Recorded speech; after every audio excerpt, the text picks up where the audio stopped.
When my wife, Madison, first told me about the executive party hosted by her boss, she made it sound important. Spouses are invited, she said while scrolling through outfit ideas on her phone. This could really help my position at work.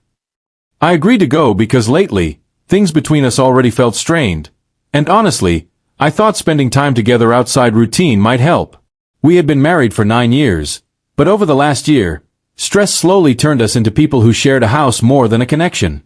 Work dominated her attention, and whenever I tried talking about us, the conversation somehow ended with exhaustion or distraction. Still, I wanted to support her. I bought a new blazer, made reservations at a nearby hotel so we wouldn't have to drive afterward, and quietly hoped maybe one good evening could remind us how to feel close again. The party took place at a luxury rooftop venue downtown overlooking the city skyline. Everything about it screamed money, expensive wine, polished conversations, people laughing slightly too hard at jokes that weren't funny. Madison looked incredible that night in a black dress that immediately caught attention when we arrived. At first, things felt normal enough. She introduced me to a few co-workers politely, held my arm while walking through the room, and smiled the way she used to when things between us felt easy. But after about an hour, something changed. Madison disappeared into conversations with executives and colleagues while I quietly drifted toward the edges of rooms holding drinks I barely touched. Every time I approached her, someone else suddenly pulled her into another conversation. Eventually, I found myself standing near a group where Madison laughed loudly beside her boss, Greg, and several senior managers. I waited quietly beside her for what felt like 10 minutes, hoping naturally she'd include me somehow. Instead, she barely acknowledged I existed. At one point, Greg joked about demanding employees working weekends, and Madison laughed loudly. Honestly, she said playfully, my husband already knows work gets my attention first. Everyone laughed politely. I forced a smile, though something about hearing myself casually reduced into background noise in front of strangers sat strangely heavy inside me. Then someone asked who I was. Before I could answer, Madison smiled distractedly and said, "Oh, he survives anywhere." The group laughed again. She turned immediately back toward the conversation without another glance. I wish I could say I got angry. Honestly, I mostly felt tired. Tired in a way hard to explain. The kind of emotional exhaustion that comes from quietly feeling invisible too many times. I walked toward the balcony alone and stared over the city lights trying to convince myself I was overreacting. Maybe she was stressed. Maybe work pressure made tonight weird. But deep down, something painful already felt familiar. This wasn't just one night. It was months of little dismissals quietly stacking on top of each other until loneliness started feeling normal. I suddenly realized something uncomfortable. I had spent years supporting someone who barely seemed to notice when I emotionally disappeared. Without saying anything, I grabbed my jacket from the chair near the entrance and quietly ordered a rideshare home. No dramatic goodbye. No confrontation. I glanced back once before leaving. Madison stood near Greg again, laughing brighter than I had seen her laugh with me in months. Somehow, that hurt more than anything else. 5 minutes into the drive, my phone buzzed. "Where are you?" Then immediately after, "Did you seriously leave?"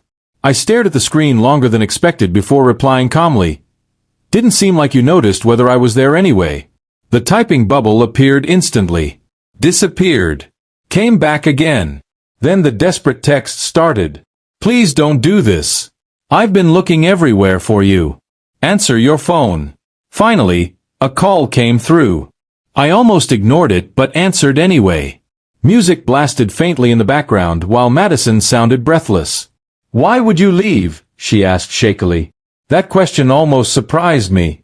"Honestly," I said quietly, "because standing invisible beside my wife all night hurt more than leaving." Silence followed immediately. Real silence. Then came the softest version of her voice I had heard in months. "I didn't realize," she whispered. Somewhere in the background, I heard people calling her name, but suddenly none of it seemed important anymore. "I'm leaving," Madison said suddenly. "Wait for me." Before I could respond, the call ended. 25 minutes later, the hotel room door opened unexpectedly. I blinked in surprise because I assumed she'd stay at the party. Instead, Madison walked in still wearing her heels, makeup slightly ruined, looking shaken in a way I genuinely hadn't expected. "I left," she said quietly. Gone was the confident networking version of her from earlier. She looked nervous now. Human. Vulnerable. Greg noticed something was wrong, she admitted softly. And honestly, I couldn't stop thinking about what you said. We sat quietly for a while before she finally asked the question that mattered.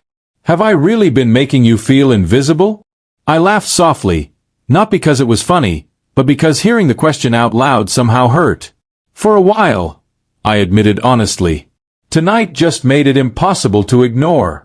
Madison looked down immediately. I hate that, she whispered.